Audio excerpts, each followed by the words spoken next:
So you may have to check acceptance. So, yeah, so what we've been doing here is sharing our sense of the development in our lives, the trajectory over decades, really, in the course of our whole adult lives, how this phenomenon occurs of God's leading in us in terms of how to serve. And really, it has a lot to do with our interaction with God the Supreme, as the Revelation tells us. Because our interaction with God the Father and other presences of God, parental presence, really has to do with our personal spiritual lives. But they say when we move into the realm of how to give back and how to help, we sort of play our part in the whole creation, and especially ministering to people who are spiritually hungry. We're in the realm of relationship with God the Supreme, the evolving God, the emerging presence. And so a sense of calling is a lot related, I think, to God the Supreme. But personally and individually, it's really related to a deep inner experience over long periods of time. And for me, it's involved profound prayer,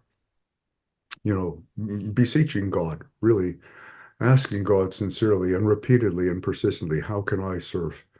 How can I use whatever gifts I have?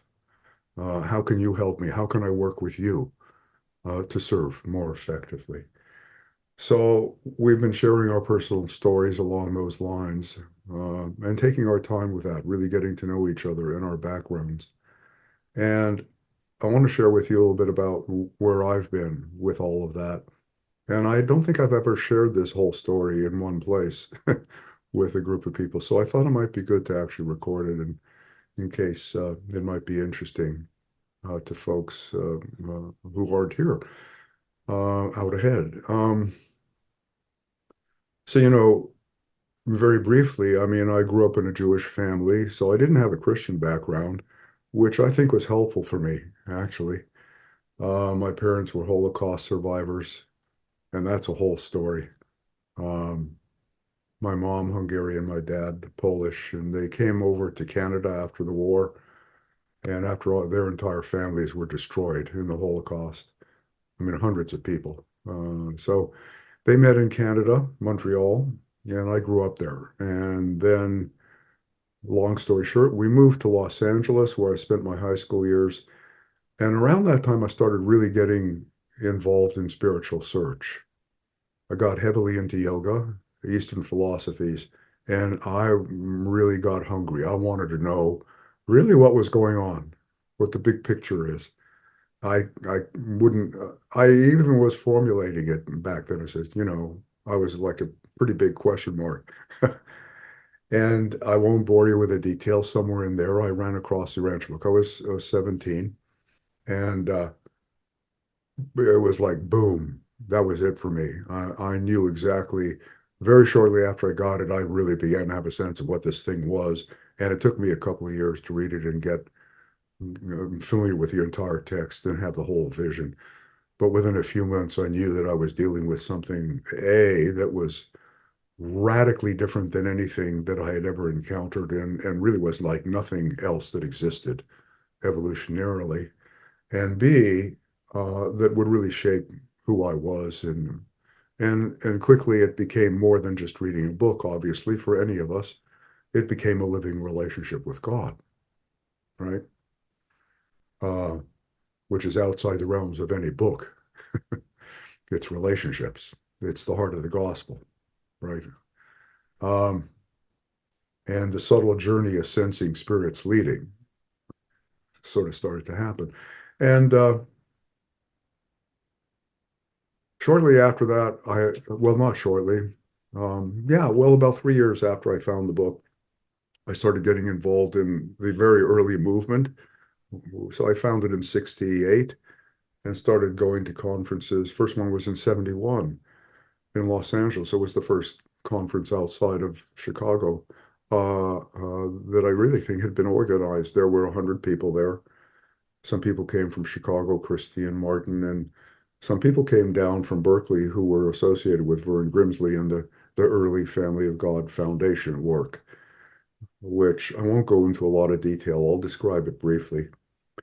Um, so that was my first introduction to that and my first introduction to the movement and conferences. And it was a thrilling experience for me. It blew me away. It was a 3-day conference in Los Angeles. Like I say, about 100 people, a little more than 100. And so shortly after that, I was continuing to pray, how can I be of use? What should I be doing? And I was going through my early professional development, getting ready to go to graduate school, and eventually became a family therapist. And then a couple of 3 years later, met Francel, who had both of us had been reading the Urantia book for my wife, Francel. Both of us been reading the Urantia book for about 6 years. So she found it pretty young too in Southern California. And we clicked and have been together ever since. Uh, and the next high point for me was, well, we went to Chicago for the first conference I've been to in Chicago, um, 1974, and got more deeply into things, met some people that I still are lifelong friends, uh, prominent among them. Oh, and what had happened was, I should back up. After I during the time I was doing my graduate work in San Diego, we went up to Berkeley and where the Family God Foundation was located, and there was a choice that for me began to emerge. I had been invited to go back and work with Urantia Foundation at that time as well by Christie. And there was a choice. It was a big choice whether to go work with Grimsley or to go to Chicago after I finished my graduate work, which was in 75. And then we decided, again, short story, make a long story short, we decided to go to Berkeley. And we did. We moved there. We were there for 10 years and we joined the work with the Family of God Foundation.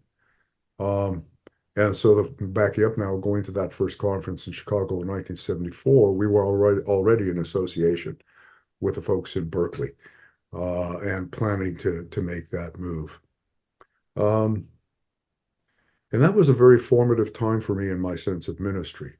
It's the time during which we one of the things I did there was established a publishing entity, and we published Reaching High, the Psychology of Spiritual Living, which is the book that I wrote um, back then. It was published in 81. And it was one of the very first secondary works, meaning I categorically went through the Urantia book, pulled out all the material that I felt was really relevant to living personally and spiritually, psychologically with God, and tried to write a secondary work that would be a mass market book, meaning it had a mention of the Urantia book in the preface, but by and large, it was meant to reach a much larger audience without reference to the text per se, even though the inspiration came categorically from the text. So I wrote it, and Francel did stuff with her music. She's very gifted that way, and part of what we did is we went on a 3-week national tour on radio and television back then, promoting her music, her albums, and the book. And there were some very significant experiences. Did a lot of radio work and TV work. One appearance on WGN in Chicago, where there were over 1 million viewers. So that was formative, scary. I was about 30 and a therapist in practice and the author of this text. So that was an interesting experience. Quite a few radio interviews, traveled around the country. Um, so that was part of the 10 years we spent at the Family of God Foundation from about 1970. Well, let's see.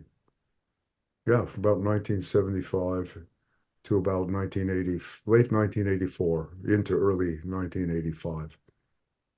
At which point some events happened, and Dale Ann, you were part of that whole experience. Dale Ann was back there with us for how long were you there, Dale Ann? Roughly? before things fell apart? From 1978 to 80, 1984? 84 is when it fell apart. Yeah. Yeah. I Yeah. think I left just before it fell apart. Just Yeah. before.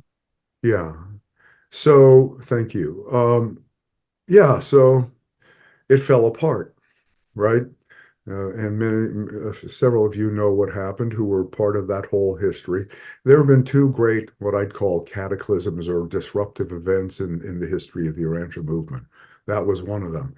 Grimsley was positioned as like the fair-haired boy, right? He was like he had a ministry, some 200 radio stations that they were sending taped radio broadcasts out to, and they were very successful. He was an incredible individual in many ways. But he was very gifted. He was an orator and an inspirational speaker, professional inspirational speaker. He was on the Chautauqua circuits, the remnants of Chautauqua circuits, and he gave speeches all over the country to supper clubs and leaders in communities and all over the country. So there were over 200 radio stations that carried the family of the spiritual renaissance broadcast, I think they were calling it. So it was a big ministry, and it had gathered about 40 young, idealistic Urantia book reading students to help with that ministry. And Francis and I were there, Dale Lang was there, a number of people who subsequently served in numerous leadership capacities in the movement. Mo Siegel was very associated with it. Gar Jamieson, who's been a trustee for a long time. Richard Keeler wasn't there, but was supportive. But people like David Cantor and Sarah Blackstock, and I'm forgetting most of the people, but many people who went on to serve in various capacities over the rest of the time. So in a nutshell, what happened was there were a number of problems with Vern as an individual. Bless his heart, he did amazing work. Uh, in retrospect, I think it was a flawed conception, but it was part of the early part of the movement in the sense that the protocol was you shared spiritual truth, but you made absolutely no mention or allusion to the Urantia book as a revelation or where you were getting it. And that was just an idiosyncrasy of the early movement, and that got outlived. But I think in retrospect, that was a misconception. I don't think it was, for a number of reasons, very wise. I think any ministry we're going to do with the core teachings of the text ought to be clear that where it's coming from, even if we don't do anything with the text itself, we should be transparent about it. Because otherwise, it's going to be found out anyways in today's culture, right? Because there's no privacy. Everyone knows everything eventually. So it's just a misconception. But the key thing that went wrong, two things went wrong. Vern, I think, was, bless his heart, was a flawed individual. We all are. But he was flawed in some ways that resulted in the deterioration and failure of that mission. It fell apart, everyone scattered.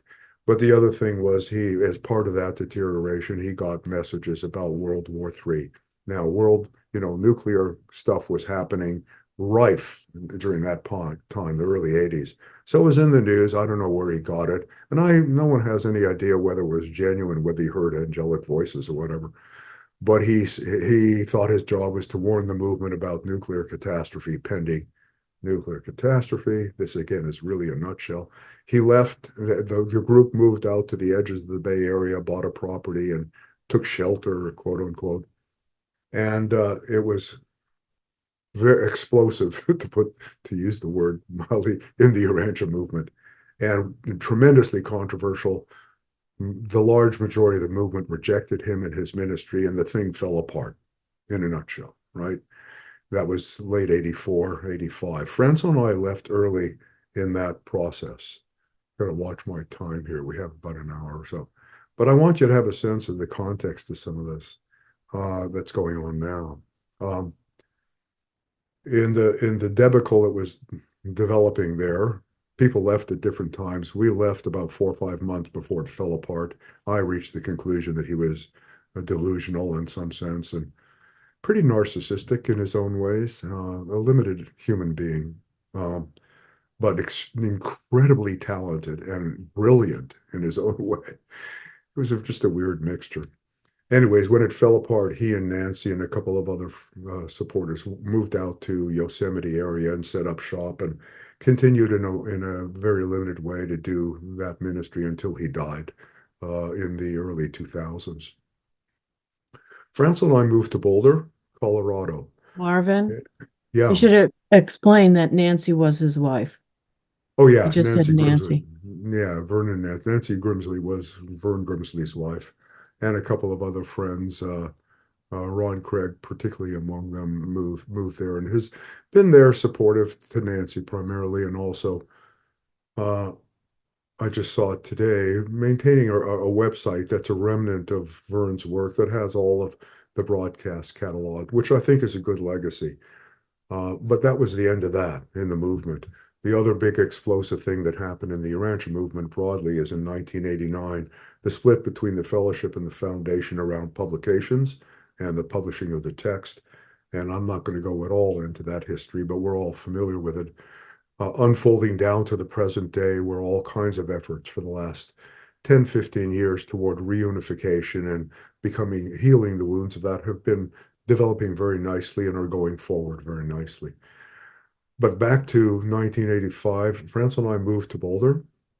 Francel was pregnant with our twin girls at the time. It was life-changing for us. And we moved dramatically into family life. And we were in Boulder for 2 years. And during that time, and this starts to get more pointedly to the continuing development of my sense of calling, it was a very um, soul-searching time for both of us before we left Berkeley and during the early time in Boulder. And I was basically asking God in my prayer life, first of all, what are the lessons to be learned from what we've just been through in the last 10 years? And lessons in terms of, I want to keep serving and I want to know how you want me to serve, what you want me to do. And over months of prayer and thinking and I've got a very strong leading to do with very thorough research, a canvas of the entire text, with the question of asking that to the revelators in the text. What is it that you want us to do? What's your priority? What's mission, right? Calling. And John Hay funded me a little bit of funding, about $5,000, and to do two things. One is to do this research in the text. And I didn't know what it was going to result in other than it would be a body of research that would be exhaustive and categorical of the entire text. And I went into that and did a full year, almost did it full time. The only other thing I did, other than a little bit of practice, counseling practice, was uh, we started at first every other month, and then every month, and then every 2 weeks, a worship service on the University of Colorado campus at a wonderful, beautiful location called Old Main Hall, which was from the 1800s. It was a beautiful auditorium, and so we did a every other week worship service, and I led it. And we had a whole team of people. We did music, and I would give a little presentation. And so I sort of developed the ability to do that, to lead a worship service. We had about 80, 90 people at the peak of it coming regularly. Uh, I'd say about two-thirds Urantia book readers and a third not. People who friends had invited friends, family, and they were a steady group. We were there for 2 years, and so that was going on for about a year and a half. And it was a great experience, very formative for me. So that's part of my DNA in terms of service is collective group worship. How do we do that? And so what emerged over the research, and I'm going to share this with you guys. I'm going to show you a couple of things. Um, One is this thing, which I don't know if you can see it. It's about 375 pages worth of material from the Urantia book. You don't really need to see it that fancy. It was a result. This is the result of the research, and the research after a year of research turned out to be the focus was the socialization of religion in a broad sense, right? So what got very, very clear to me is that the early effort in Berkeley was a very narrow and unbalanced endeavor, right? It was a radio ministry. It was fine for what it does and what it did, and it was very powerful, but it was very narrow and it was destined to fall apart because there was no balance and breadth to it. There really, other than the young people who worked to get the radio broadcast out, that was a nice community, but there was no community in the larger sense, right? There was no socialization of religion. And that's what I got from that thorough canvas of the text. And I'm going to share something with you that I really haven't shown to very many people. I think I have it. Yeah, I do have it here. This is the table of contents from that research. You'll get a sense of what it was. You have to bear in mind, this is before the existence of computers. Crazy as it sounds, right? There was no real developed, there were the prototypes of early computers, but computers all essentially didn't exist. The internet was someone's brainchild waiting yet to be born, right? Cell phones didn't exist at that stage. So what I did was I took a physical book and I did all the research, marked it up, and then cut the book apart into little slips of paper and had to rearrange them into this document, right? Cut and paste. That was the only way to do search and to arrange stuff in any reasonable, systematic way. So this is what emerged, and this is kind of like what the document looks like in its, so this is a slip of paper, right? And these are all allusions to subject titles and this is the citation, page 1092, paragraph 2, because there's no fellowship book at that time. There was no paper section paragraph citation. There were just pages and paragraphs on pages. So this is 375 pages of this stuff, right? Around the socialization of religion. And the way to understand what this was is this table of contents, right? So this is quotes from the Urantia book on the socialization of religion. The first chapter was importance of the socialization of religion, and it goes on. Importance of organization, institutionalization, and group religion, cult evolution. This is all not my stuff. This is all straight out of the Revelation and passages categorically clumped together on these subject titles. So under cult evolution is, you can sort of see symbols, family, new and higher symbol, mystery, ceremonial, prayer, worship, etc. Then there was a chapter on spiritual truth, and the core truths that are part of the way of life in the family of God are what emerged as a result of this research, right? You can see them here. Then a chapter on religion as a way of living, a chapter on the role of Jesus, role of the Urantia book, peripheral spiritual concepts that would gather under the core of those seven truths: purpose of struggle, problems, effort, failure, motherhood of God, golden rule. This was all done in the 40 years ago is when this was done. And it has played a seminal part for me in everything that I've done ever since. Right. So it was the foundation for all of the work that I have felt called to do, such as it is. Support of spiritual life of the family, a chapter on support of the individual's relationship with God. So what you have here sub under this is the importance of individual relationship with God, inner communion and decisions, principles, methods in developing relationship with God. So this section would have gone from 228 to 230. So there were a couple of pages of quotes. So, there were several pages of quotes in each of these subsections. Importance of service, interfaith relations, evangelism was a very long chapter with all of these subchapters, right? Truths must be lived in order to be sped, native missionaries best.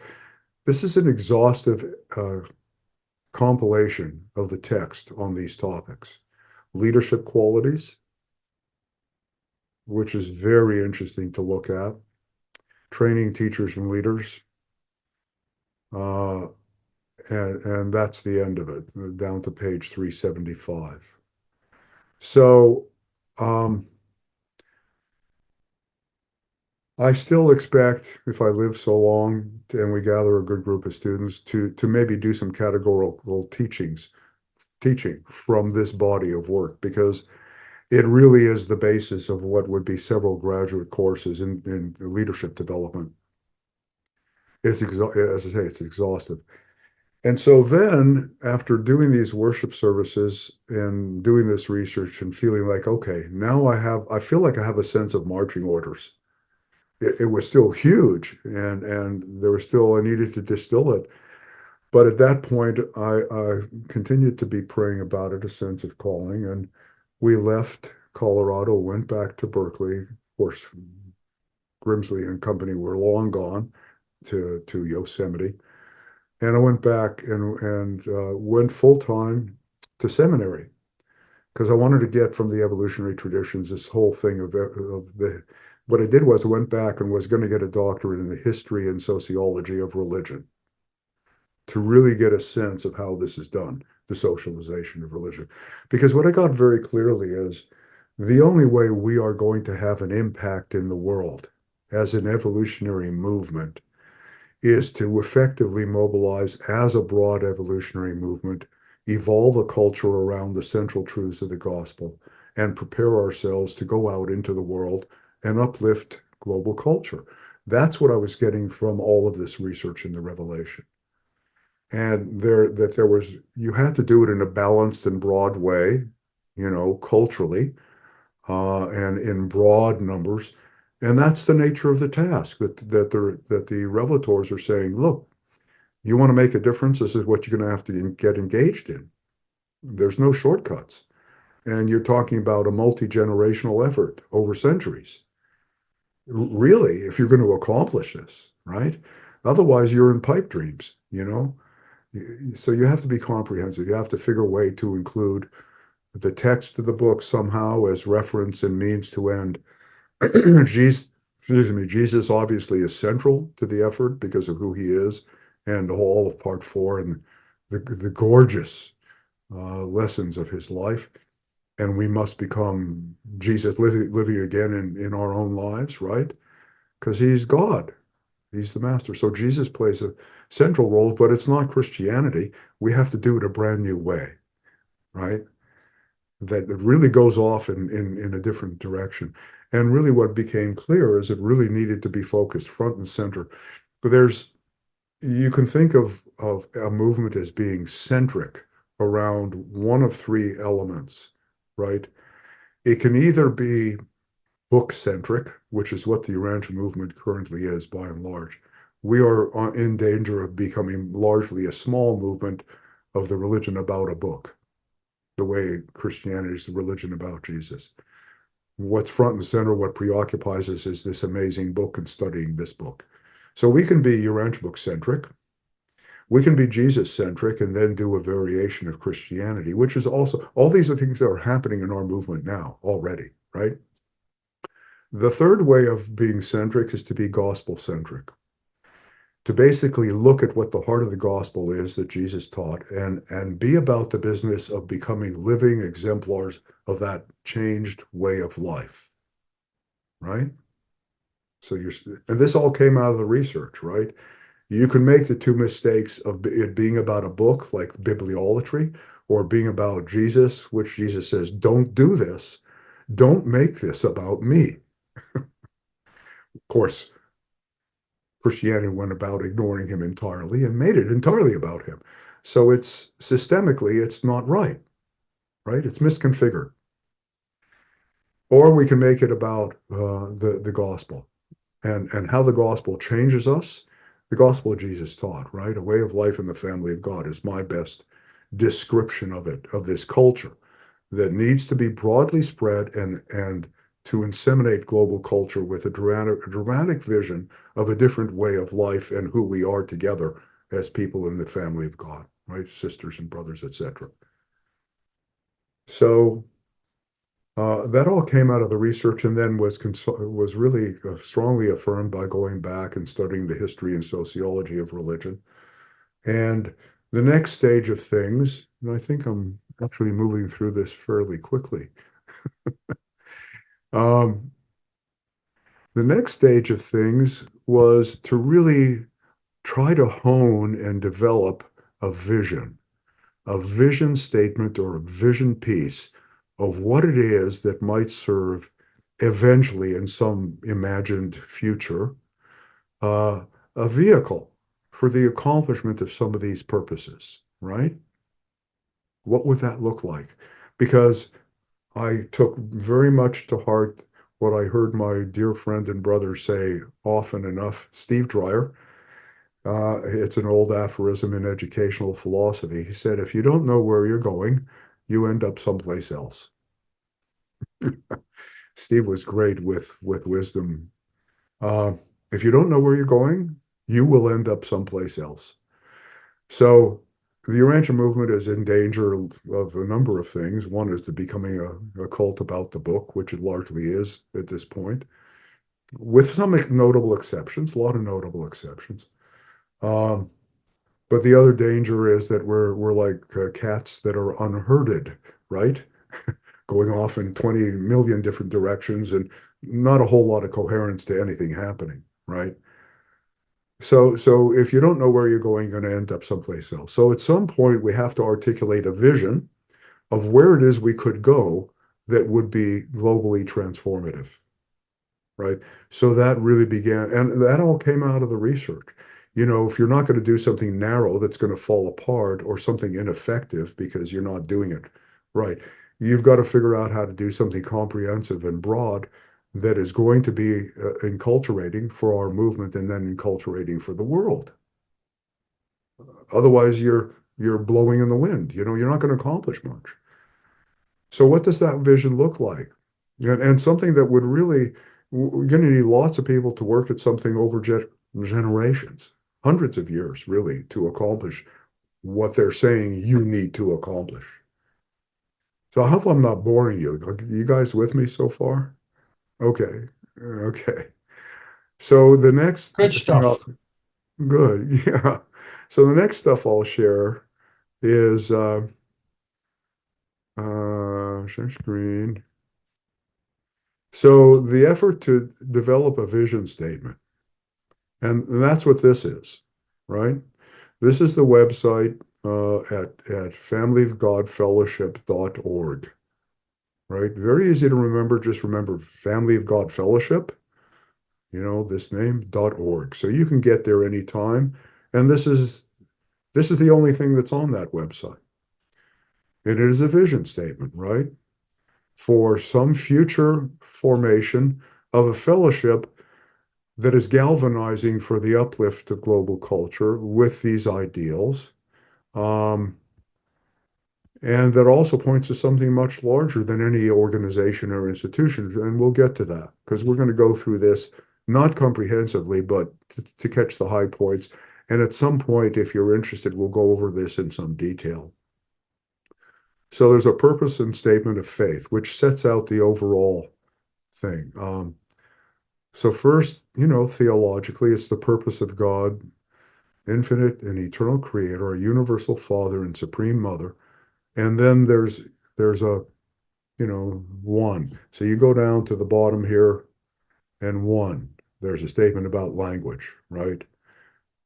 Individual believers may more naturally relate to God as father or mother or both. The most effective concept for God is the one which best facilitates an intimate parent-child relationship. Da da da, attempting to use inclusive language. We resort to male usage when the inclusive terms are linguistically awkward. So we address that issue right out the top. Is God father or mother or both, right? Uh, and then there's a procedural statement. In order to live our lives more fully in spiritual family, God calls us to gather together for worship and inspiration, fellowship and mutual support, growth in spiritual family relationships, and service outreach, so that all people might be uplifted and transformed in spiritual community. And the core purposes are to spread the truths of a way of life in the family of God by all possible means, establish places for worship and community, and train teachers and leaders, right? Those are the primary, let's get out and try to do this statements.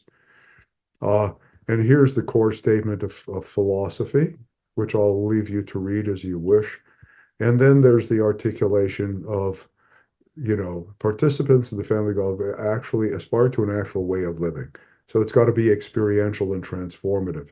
And then setting out the family way as a way to refer to it, a way of life in the family of God, and those seven core truths, which emerged undeniably through the research in the text. I didn't come up with this stuff. Grimsley had them in basis, but it's because he was an incredibly good student of the text. He was really brilliant. So when he set out as the foundation for his work, he was accurate, even though he was unfortunately unbalanced and immature in what they did. So then what we did was we unpacked those seven core truths. And again, you can look at this at your leisure if you're interested. And then we put out the family circles. And I did this in conjunction with a number of people. I wrote most of this stuff, and it flowed from the research and from the socialization of religion. But I ran it by a number of people, and so there's quite a bit of input to this. So the idea of the family circles, and there are five of them, right? Five circles of living family relationship and arenas of service, right? The first is the inner family, second, the home family, third, the faith family or the fellowship family where people gather in a community of like-minded believers. Fourth, the interfaith family. And fifth, the global family, which is worth reading some, right? Because this is sort of theological underpinning for this vision. And this statement is particularly important. All people everywhere are sons and daughters of our heavenly parent.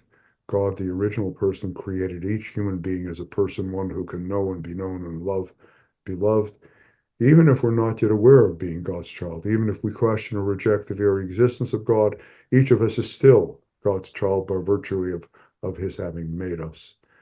And this is a key statement. The universal global family of God is an ever enlarging set of relationships, a living, you'll recognize this language, it's out of the text, a living spiritual organism that includes all human beings and transcends all institutions. It may well utilize such institutions, but it must never be supplanted by them. Uh, so again, this sets parameters, right? What we have to understand, unlike the church, what basically says the end goal is this fellowship of Christians, and it's the Christian church is the be all and end all, which is fundamentally flawed. It's misguided, right? The reality is that what Jesus and God are inviting us to is much larger than any human institution. It's a living organic fellowship that is destined to be global and include all human beings ultimately.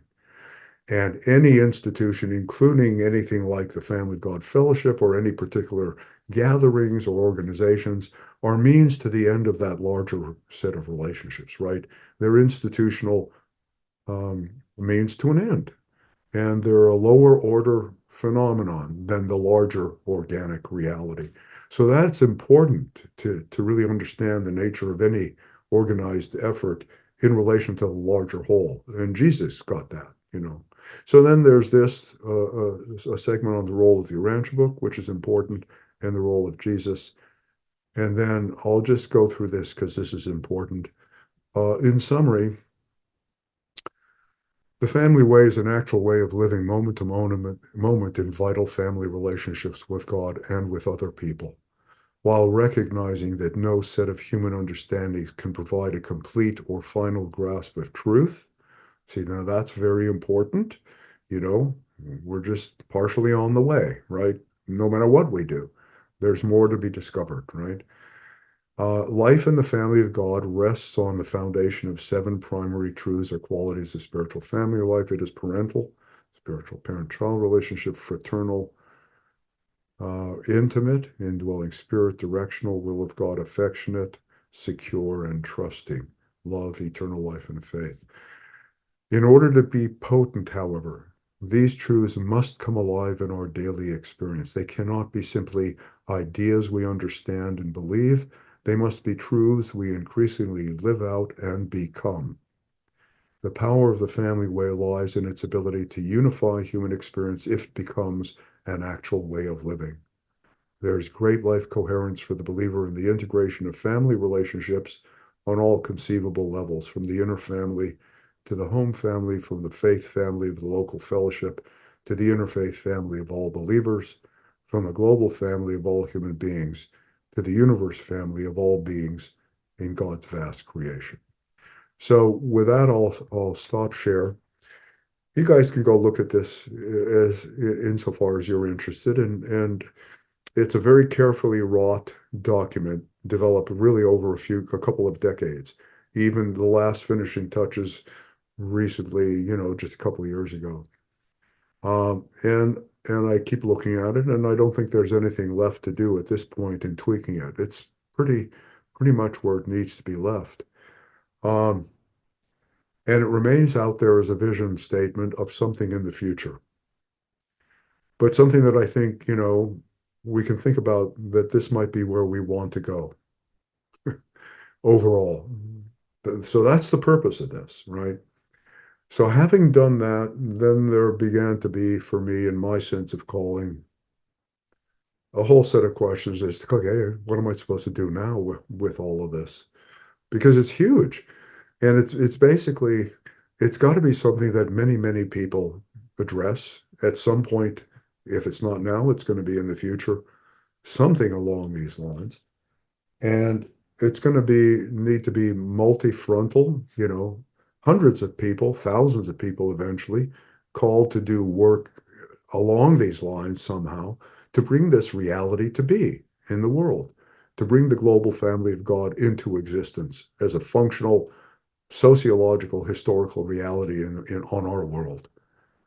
And doing it in association with a revelation, but not book centric, but gospel centric. So then I began to ask myself, what do I do with this? And I was wondering, I wasn't quite sure. I did a number of day-long presentations. Some of you may have been there on the socialization of our religion.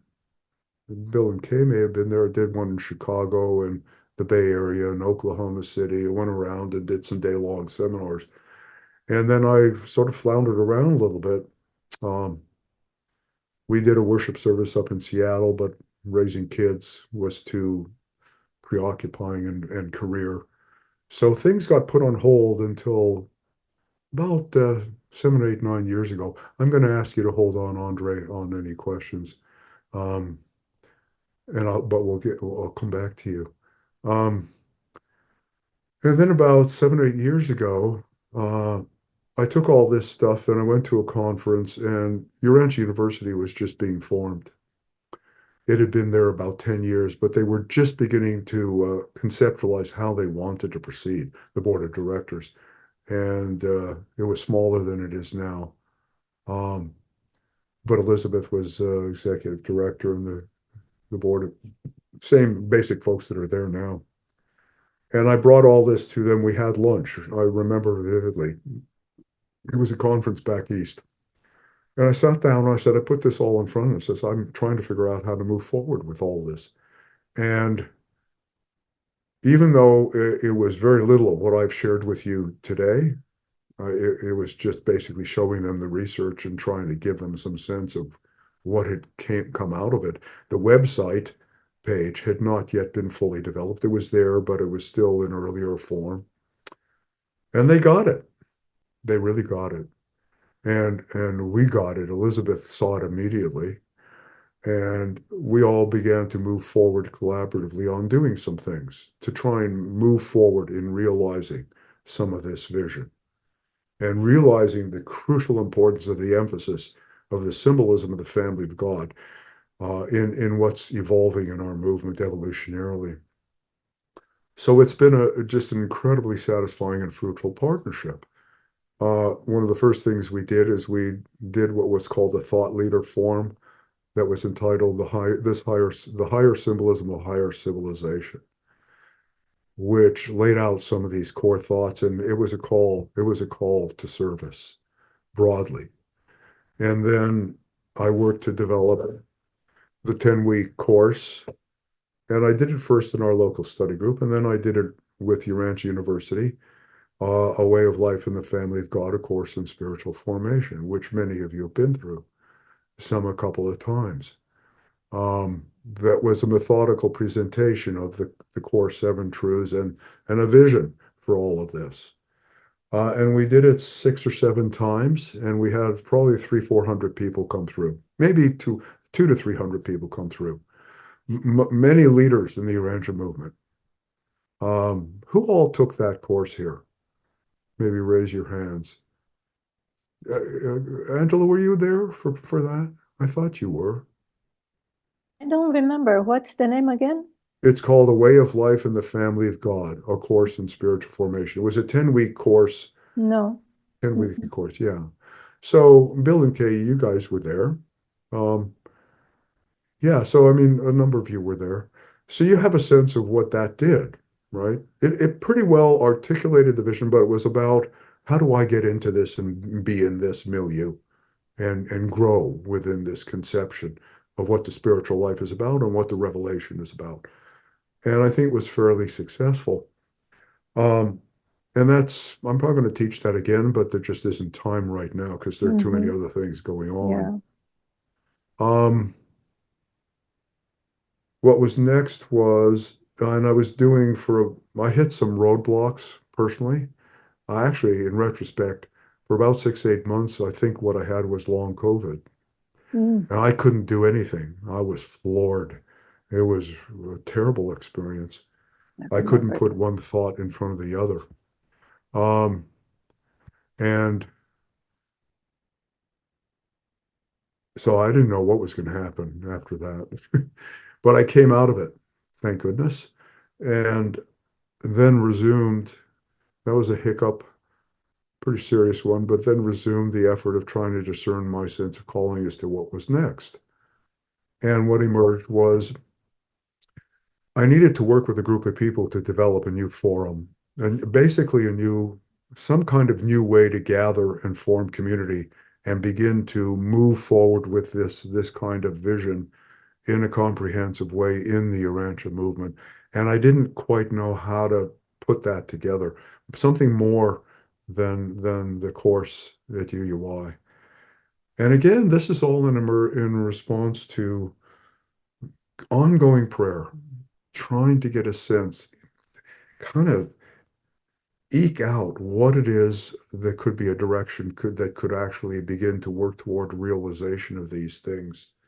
Um, and so I called a few friends and we formed a vision team.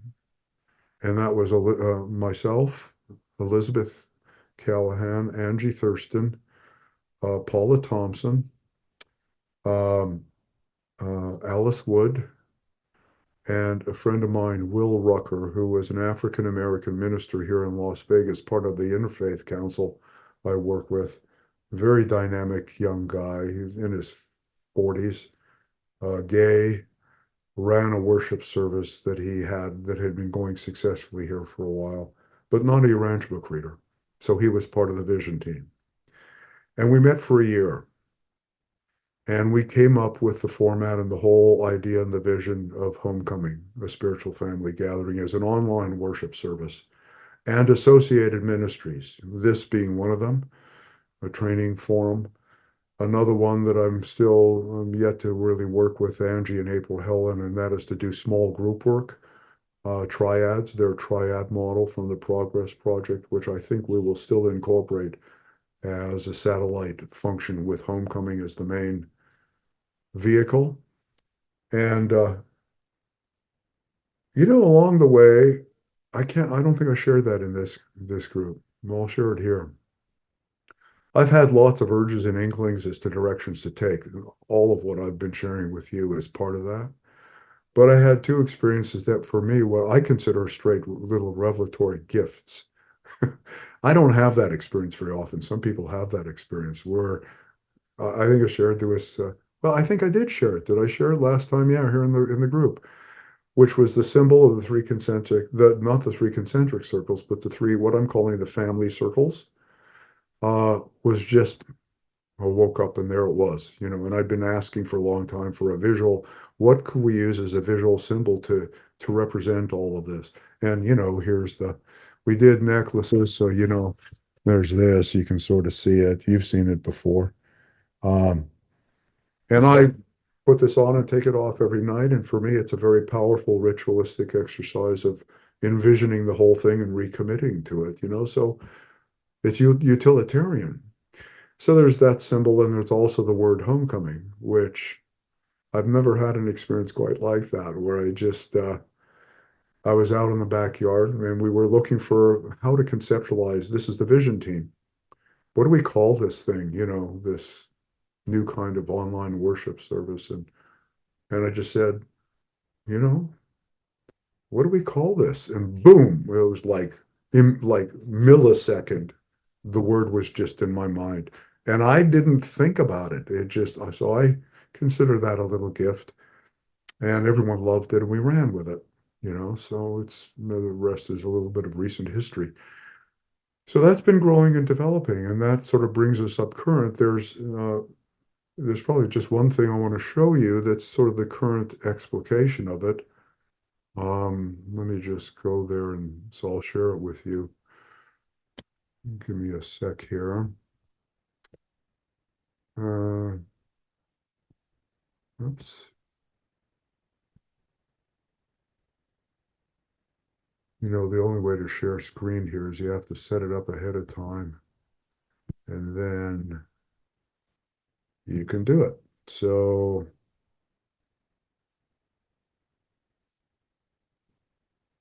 can you all see this? Yeah.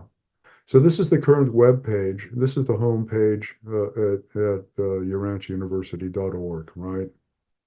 And you scroll down, so maybe you're familiar with it. This is about, this is courses, and this is events under which there's homecoming and family way forum, right? So that's when you land on this page, which we've only recently put it up, right? So the realization, two weekly events, homecoming, a spiritual family gathering, the family way forum. So you can look at this at your leisure, sets out the core thing, sets out the format. And then it has this, which we're still working on getting together, watch the videos of all the past homecoming events, right? And then you've got what we have up there so far. So you can go, if you click here, you can go to any one of these particular videos. If you click here, you get to the YouTube for Urantia University Institute. Are you all seeing this? You never know. Okay. And you click down and you're getting to this, which is the playlist on the UUI channel of all of our recorded Sunday events. Right now, we have two others that are about to be uploaded of the full events, but this is the first one. This is the third one on spiritual reparenting. So these are about an hour plus because they include some of the interaction afterwards. They're carefully edited, they're nicely produced, and they can be sent out to folks. So this is what we're setting up. Really, ideally, we're going to have 30, 40, 50 of these programs on this location. Um, and as I said, if you're interested, you can go look at any of this. So the idea is to build a compilation of teaching that Elizabeth and I are doing that's comprehensive and systematic, that can be used for teaching and can be used very flexibly in your ministry if it's something you feel called to send out the links of these videos and to send out the link to the playlist itself uh, out to anyone that you feel is a spiritual seeker that you know that you want to do ministry with. You can use it as the basis to do a concerted ministry of teaching. You can go into a local unity church and say, I want to play this video, and then we'll have conversation afterwards. We'll have a discussion. So you can use it very flexibly as a set of tools in your ministry if it's something that fits with what you feel called to do. So that's the latest stage of this. And I'm almost coming to the end of my conversation, so thank you for your patience. Uh, and we still have about 20 minutes, so we'll open up the conversation maybe. Um, so this for me, unless I see some other things coming along, well, there's some other things coming along, which I'll mention. But this for me, maintaining the homecoming venue and the gathering of the videos and the growth of this uh, space, this forum for training teachers and leaders, cultivating teachers, leaders, ministers, evangelists um, around these themes and the gospel, and continuing to hope cultivate in the movement, the Urantia movement, these themes, that this vision, and growing it is the remainder of whatever time I've got left. I'm pretty dedicated to it. So that's almost the end of the story. The interesting thing more recently has been a very interesting development. And again, the tugs and urges, right? I took a look at the recent description of the General Council meeting that was happening just this last weekend. And on the agenda, at the end of the agenda, in addition to all the constitutional stuff that they're wrestling with, was an item.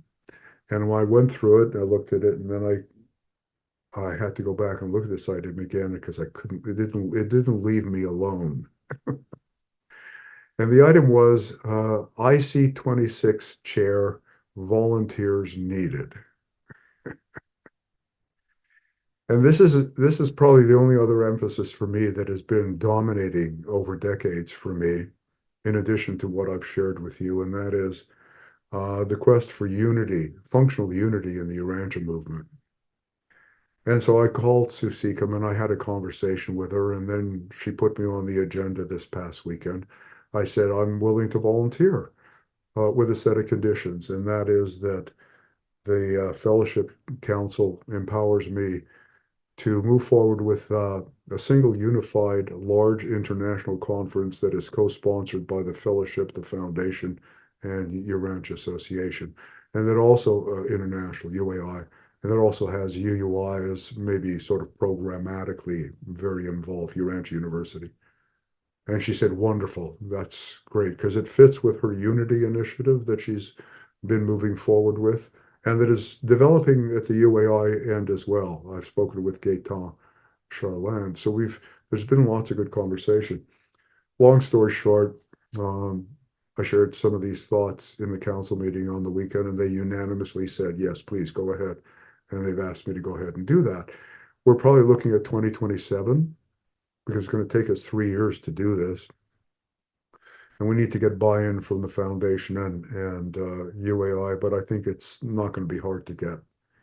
And so what we're hoping to do is a single, unified, large global conference, co-sponsored by all the three major organizations, Foundation, Fellowship, and UAI.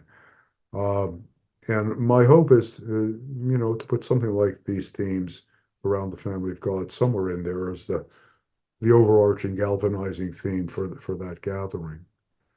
We'll see how all that goes. It's still just at the first nascent steps, the early steps. So, that seems to be part of this as well.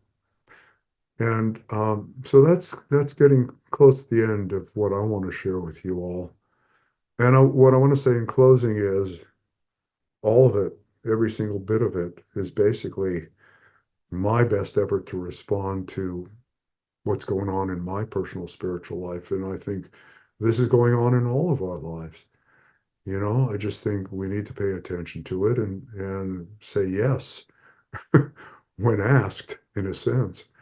And you just never know how these things are going to unfold. And I also think the angels are hard at work in all of what we're doing collaboratively in teamwork.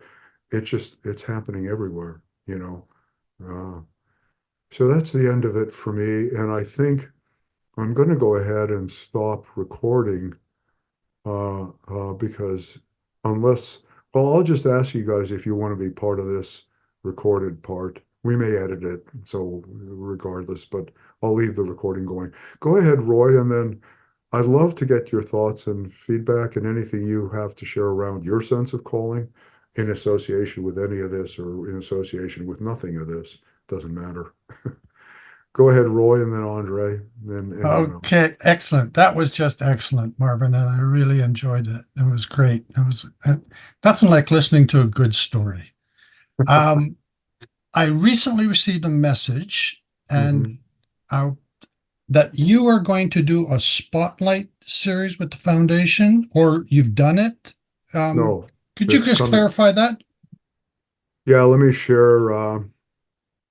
If you give me a second, I'll find it and I can actually point you to it so that you can find your way to it as well. Give me just a second here, and I can do that, I think, fairly quickly. Uh, I think if you go in your email and you put in the search in the upper thing, um, spotlight, you'll get to this email. So let me just go ahead and I just got it. Um, so this is what you're referring to, right? This is an email, right, that came in, and the title is, well, it's got Spotlight, UBIS Spotlight Series is the subject line. And this is it. So this is the title of the Spotlight. It's March 9th, 11 a.m. Central. Coming Home to Spiritual Family, Solutions to the Anomie of Modern Culture.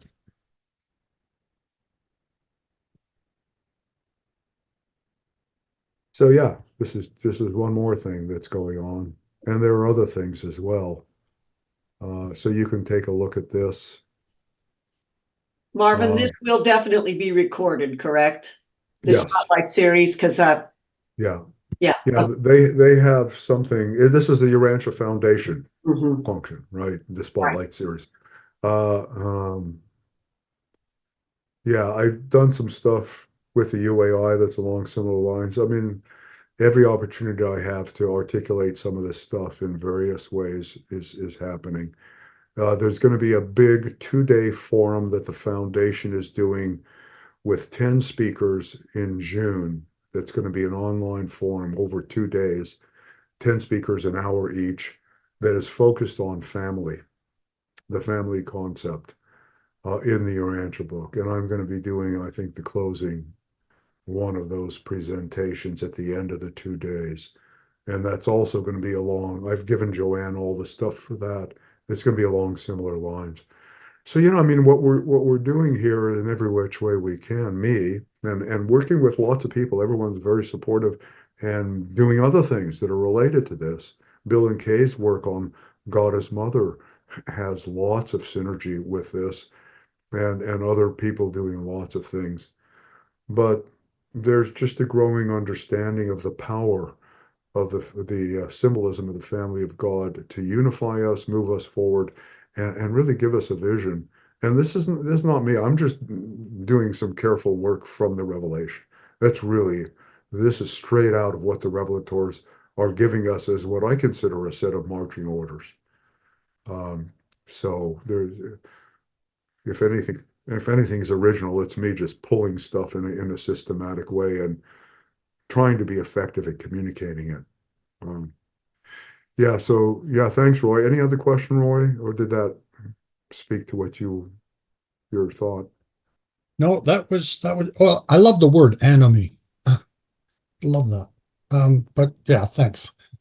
Okay, yeah, thanks. Anything you all want to do with any of this, have at it. There's nothing proprietary about it. If it's augmenting of things you want to do, Dale Ann and Kay and Bill.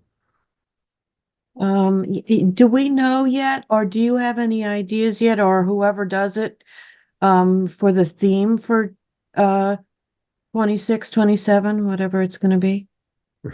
Yes, I have some ideas. It's Oh, pre can you it's pre tell us it's yet? no, it's premature. It's a little Oh, premature. okay. And I got to ask you guys actually to sort of keep this a little bit to yourselves. There are a lot of people that know it's bubbling and moving. For instance, the 36 counselors of the council all know because they voted to support it. But it's still in early stage, and I share it with you because it's just part of a sense of this thing of calling and journey and what seems to begin to happen when we move forward with our sense of calling collaboratively. So no, but I'd say in the next month or two, my thoughts are nascent. I have some thoughts around the theme, but it'll be not too different from what we've been talking about. Let's just say That's what I that. thought. Yeah, Yeah. that'd be great. But thanks. No, it's a good question. Yes, the answer is yes, and you'll hear more as things go on. I don't Okay, want to get too far out ahead here. There's a sense of sort of sequence, I think, and process that I sure. got to be careful with. Thank you, though. Yeah. Any other question or thought, Dylan? Or No, I just enjoyed hearing you tell your story. I know some of it already, but not all of it from your point of view. So it's lovely to hear. And it's, I think back on all those times and I realize how much there is to learn from it all. yeah, And especially the way you're telling the story and the progression of your thoughts and ideas and research and sense of calling, which we're all on that journey. yeah, And I can't tell you, I am in no way regretful of the experiences I went through back then. I learned so much that I carry with me in my life now, all the time, in my whatever sense of calling that I have. So thanks yeah. for sharing that. I 100% agree. I mean, obviously, some of the core concepts were existing back there, and there, proper due recognition. Uh, Grimsley was a brilliant student of the text. All of his flaws, he was a brilliant student of the text. He was a brilliant orator. You witness his success there. He was just unfortunately pretty screwed up in some other ways, and the thing fell apart. I often ask myself what would have happened if he would have been a much more balanced and comprehensive individual, and I think we'd be in a different position. But it's Well, history. it'll He still wasn't. probably happen. Well, The good it parts has of it are happened. carried forward, Yeah, and what we've learned, we will do things in a new way, I and new agree. people will come in, and people from back then who have learned so much and carry wisdom with them, it'll still happen, you Well, know? yes, thank you. Yeah, I want to go forward because I want to be respectful over time, but I think you're right on target. And those relationships and the trajectory of those relationships are still, they're continuing to unfold very productively and fruitfully. So, it's all part of the history. And I agree with you. I look back on it as some of the most valuable foundation setting. But for me, it set me, as you can sort of see, when it fell apart, it set me on a serious search in interaction with the spirit for what went wrong and how do we do these kinds of things well and in a mature fashion comprehensively. That's the issue. Because otherwise nothing that we do will last, right? It'll fall apart. So that's really the part of the lesson for me. For me also, I Can, would say the same thing. Kay and Bill, please go ahead. Hey, Andre was next, and he's been wanting to ask a question. Okay. Yeah, go He's had ahead. his Go hand up ahead. 3 or 4 times. I just wanted to honor that. Okay. Yeah, yeah, sure. No, thank you, Sherry. I forgot. You're right. Andre, you'd had your hand up for a while. Go ahead. Listen, Marvin, thank you, Sherry. Listen, Marvin, the subject I want to talk about will take much more than 5 minutes because I find it is crucial. The way back there, as Daylan mentioned, and the way today, because I'm a children of the today Urantia movement, and the shift happened in those days was invasive and aggressive, and I would like to talk about it more deeper, as the regulator talk about the growth of the nails afterward, and they say Are you talking about every this? Are you talking about the split? Is that what you're talking about? yeah, I'm talking Okay. about the experience of the schist. Uh, Okay. they say evolutionary religion cost very, very, very much, but it worth every penny spent on it. That's the way I want to talk about the shift happen in the movement, in the earlier movement. And that's why it will take more than 5 minutes to discuss it. I just want to respect the time to say, Marvin, you and as everybody else in the group right now, sharing your inner light. It's captivating and delightful. I appreciate it very much. Thank you. Well, Andre, thank you.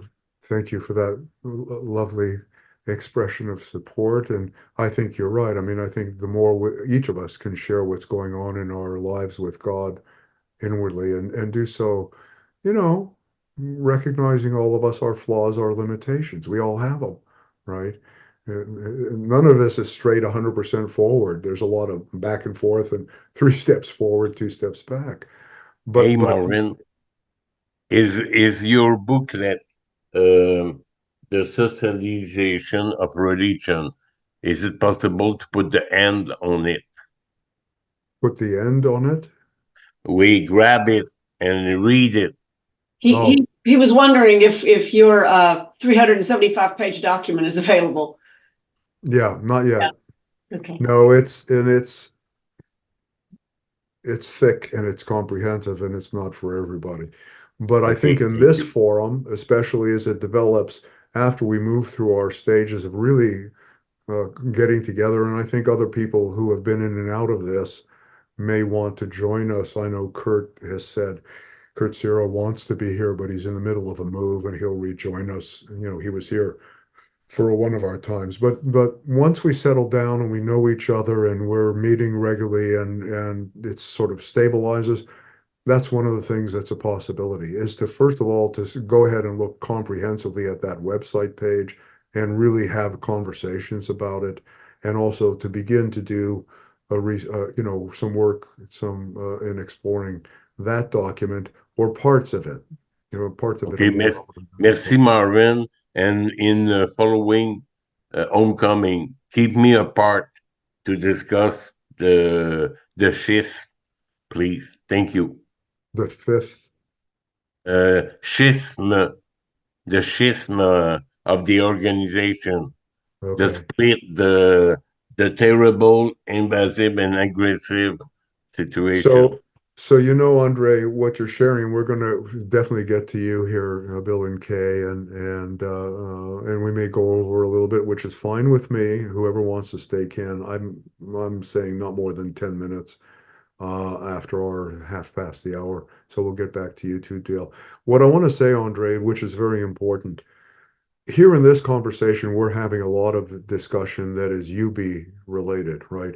We're all talking about the movement or history. This stuff will be gibberish to anyone who's not a reader of the Urantia book. This is a forum where that's very appropriate. Homecoming is not. And here's the issue. The purpose in the homecoming venue is to reach out to what I call a hybrid audience. It is a mixture of people, ideally out ahead as we grow this audience, that is both Urantia book readers and non-readers who are spiritual seekers. And eventually, if we do our work right, the non-readers will far outnumber the readers if we have some hundreds of people. And the idea is to develop a venue where those recordings are sent out and proliferated as a growing and growing ministry effort, right?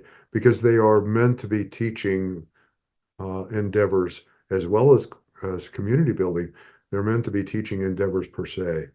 So I will be, you should know this, whatever gets discussed in the afterwards of I'm doing some fairly solid editing to weed out, some folks are more effective communicators or they have more effective communication stints. We're weeding out stuff that's not particularly effective as teaching, that where folks wander, but we're also weeding out and editing out anything that isn't appropriate for that hybrid audience, meaning a lot of reference to midwares and rebellion and ending of the trial and restoration of the circuits and frandalanks and chronodecks. That stuff is not going to be there in the recordings, right? It's only spiritual stuff that could be assimilated by someone who's not a Urantia book reader and not alienate them and have them go away and say, this is ridiculous. I don't want to look at this. So, that I want to be clear about that. So if you share stuff about the schism and the history, okay, but it's not going to make it into the recording. Just FYI, because of that. So there's an editorial intent, to have a body of teaching that is utilizable for a much larger non-Urantia book reading audience. So thanks for your patience and thanks for your thoughts. Bill and Kay, please. Well, I just thought it was interesting that you were inviting us and sharing your experience with this in being led by God, because that has turned out to be very much the focus of what Sharon and I will do when we lead the UUI class, Right. is that we feel like it's extremely important because we are going to move out into the community, that each of us develop that sense and recognition and paying attention to the various ways we are led. And one of the pieces of that we want to be sure everyone is exposed to is how our Mother Spirit leads us through not only her angels, but her mind spirits. Mm-hmm. And so that is just the moment is here for sharing these kinds of things. And I think just thought it was interesting that's very much the part of what you want us to share with each other, and how interesting it is, even when you do know a lot of the story, having more pieces put in is delightful. So thank you. You know, that's interesting, Kay. I mean, this whole thing is evolving. And what I'll say is, for instance, if you do okay, let me back up a sec. If you look at the email that gets sent out for the Family Way Forum, what you'll see is cultivating teachers and leaders, ministers and evangelists. You'll also see, if you move a step down, that there are 3 areas of discussion, which to me remain seminal, right? Well, and one of them is sharing our calling, sense of calling. So there's a sense of calling, there's a sense of audiences, and there's a sense of specific projects and things that God is asking us to move into and try to develop and grow, right? When we look at audiences, I'm really glad you're focusing there. And we will have this discussion here in this context much more pointedly. I think we need to each develop, for lack of a better term, what I'll call an exquisitely sensitive apparatus or sensing of audiences. Who are we speaking to? What will speak to them and not alienate them? How to use the core truths of the gospel and communicate them for the particular group or individual we are speaking to. And we need to develop that skill set to a high degree. Otherwise, we are simply not going to be effective. You know, we're going to lose people, are going to go away and disengage. We all have the Spirit of truth who will lead us in exactly that. Yeah. So I wanted to say that because that's very related to what you said, and that'll be an ongoing topic of conversation here and probably in homecoming a little bit. But I also want to say, if you develop some teaching tools or efforts that you feel are very relevant to this whole idea of homecoming and a spiritual family set of relationships, family of God, this whole constellation of effort, and you have recordings that are finely edited that could be useful as teaching tools but you have to be clear, if you're speaking to a Urantia book audience, then it would not be appropriate in that playlist. If it's pitched to both readers and non-readers, you're using them, then let's talk and we can start to put stuff up there as well that is moving in the same direction, basically. Yeah. Yeah, Bill. I love what you guys are doing, everything that you're doing. Yeah, we do too, but that's a problem because it makes you want to keep doing everything that you're doing, and there's not enough of these old people to do that. I want to draw some things together. I want to draw together what Andre was suggesting of addressing the schism. I want to draw what Marvin is saying about family, because there is the potential for a family relationship among the organizations as distinct from an elimination of some of the organizations and a remelding of them, but a family relationship where they're working together towards slightly different goals. And then there is something that came to Bill a few days ago, and very few days ago. All of this may be that we're all being pointed in a direction that we're interested in that's going to culminate in a place of that 2027 meeting that you're talking about doing. And the thing that occurred to me is I want to know what caused not the schism, but what it well it amounts to that, but what it was that the the the separators were trying to achieve. What was it they felt was not being met? What was it they felt if they were not being included? I got, That sort of thing. So I got, those three things kind of go together, Yeah. yeah, I agree. together. And the object is not to re-arouse the dispute. The object is to say, well, what did you need that you didn't get? Or what do you need right now that you're not getting that a family that loves you would be willing to give you? And Yeah, I think you're 100%, 120% on target, Bill. These are some of the same thoughts that have been circulating for me as well, and they're very germane to this whole idea of why because I'm pretty busy on a number of fronts, and then to take on chairing a large collaborative international you conference is shouldn't have not. done that. No, no, no. I shouldn't have, but I should have. And the bottom line is there was no one else that was going to be able Yeah. just because of the history and who I know and the already established relationships. And I'm very in touch with the trajectories.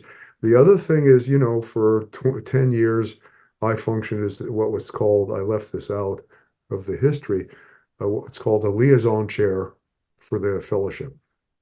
And I was the chair of a committee that essentially ended up being me. But we went in 2005, Robert Burns and I, to meet with the foundation at Silver Springs, and really that's the other emphasis, the whole unity issue, because I don't think we're going to be effective as a movement unless we heal these divisions and become a single fellowship of a single community of trusting servants of the revelation and its purposes. So there's great synergy among all the things you're speaking of, including the conference. And that's why I step forward, because Yeah. I'm seeing much of the same stuff you're seeing. And that is the movement as it's, I'll just say this and then maybe we'll move to a conclusion and end because it's a good place to leave it. The movement as it's presently configured is already well along down the road of being a movement around the book. It's essentially the religion about the Urantia book. And when I look at the whole movement and what people are preoccupied with and what the culture is, what we do day in and day out, right? We study a book, we discuss a book, it's very intellectual. This whole theme of the family of God as the driving symbolism and the driving vision is beginning to emerge. It really is happening. And there are many people working on a number of fronts related to it. And many people in leadership positions recognize the importance of it. So it's happening, it's moving forward. Um, but there's a big shift and it's a big challenge. And one of the things that's going around unity, and that's why I step forward with this conference, is exactly what you're speaking of. My sense is also there is, and it's coming from a number of different directions at a number of different levels, there is a convergence that I think the angels are working hard to bring about in our movement, because I think they know there is stuff on the horizon beyond which we can't see that will be demanding and requiring a level of function in the Urantia movement that we don't currently have, that we're going to have to get to fairly quickly if we're going to be able to respond to it well. Uh, I haven't said this to too many folks, but I'll say it here. We're one or two good New York Times articles away from a very challenging situation, right? You get one or two articles in the New York Times or some other periodical that gets picked up by every other news service about the Urantia book and what it says about this or that or about the, and we are going to have attention that we have wanted for a long time that we're utterly unprepared to deal with. So we better get our chops together. We better get our chops together. And whether it's this year or next year or 10 years down the line, it's not 100 years down the line. I don't think so. So the question is, how do we begin to consolidate a movement so that we are not the religion about a book? We are the religion about a dramatically transformed way of living in relationship with God and with each other that we can bring to the world that is truly inspiring. And so to go back to Andre's question about the schism resulted because we're less so now, but we were much so back then. We were a movement about a book. Just like Christianity is the religion about Jesus, the Urantia movement is a religion about the Urantia book. Plain and simple. And when that's where you are, what they struggled over and divided over is control over a piece of property and power. That's what it was.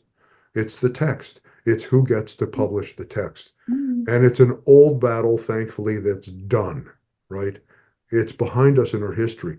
But there are powerful and important lessons that we need to learn going forward if we're going to avoid making similar mistakes, which is division over superficial realities that don't belong at the center, right? What belongs at the center is our transformed lives in God and with God in spiritual family relationship. I'm thoroughly convinced of that. That's what the text is telling us. So ironically, the text that was fought over is telling us, don't do this.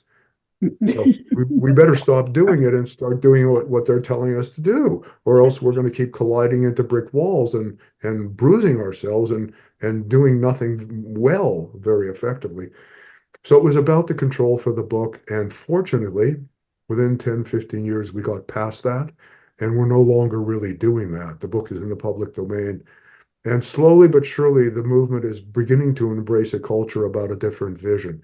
And a lot of what we've been talking about today is all about that transition. And it's a big ship to turn, right? It's not a little rowboat, it's a cruise liner, right? And so it takes decades and it takes all of what we're all going to do to really accomplish that. And that's what I mean by cultural transformation, the transformation of the Urantia movement culture as a whole with a new vision. And frankly, I think the conference and the unity talks and the bringing together of the organizations and is, like you're saying, Bill, it's all moving toward a point out ahead, but we need to keep working the best we can to discern it and shepherd the whole thing, moving it in that direction. So this conversation is, to me, it's prescient, and it's we need to embrace the vision and keep working our little rear ends off at it. That's it. So end of story. Dale Ann, you get the last comment. Please make it short, and then we'll let people go and move on. I'm practicing a lot in being more concise and short and Good not for speaking you. so Good for much. you. I need to do the same. We all need to do it. Yes. Um, I'm practicing listening. So I was just going to say in our TEP class last week, I talked about the spiritual teacher in my yoga practice who starts every talk with, I welcome you all with all my heart. And it is part of the yoga practice to have a welcoming attitude towards other people.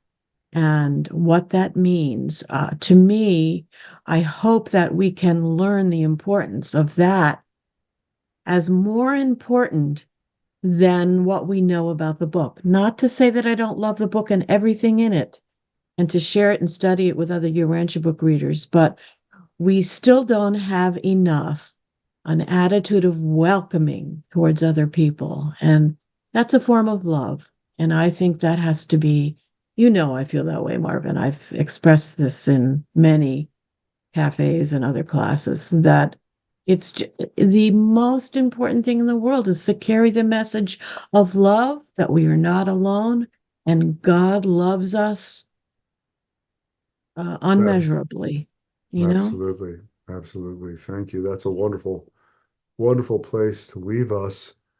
I appreciate that, Dale Ann. I think your focus is 100% on target.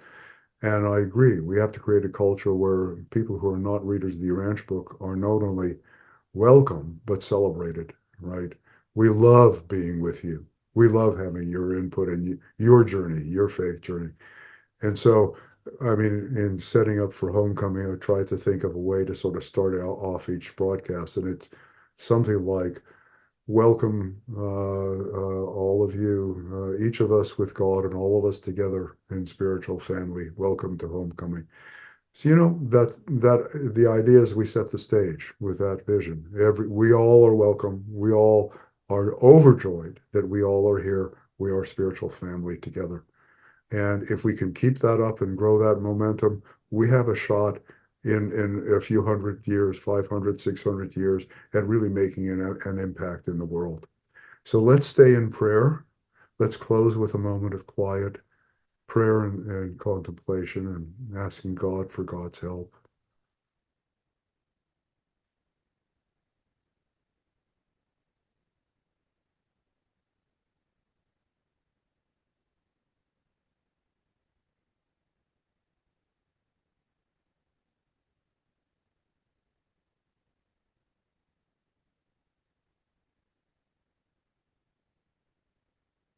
Thank you, Father. Thank you, Mother Supreme.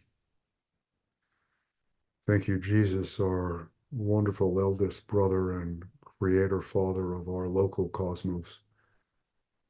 Thank you, Mother Spirit, for all of your ministries and the ministries of your angelic children to our bodies, our minds, our hearts, our souls. Help us to be dedicated to communion with you so that you can show us the way forward in our personal spiritual lives and in our service to our desperate world, our chaotic and confused world, and to individual sisters and brothers all around us who might need our support, our ministry, our love. Help us to be effective instruments of your purposes, your will in our world. Amen. Well, I love you all, and I'm going to go ahead and stop recording. Thank you, Marvin. Thank you.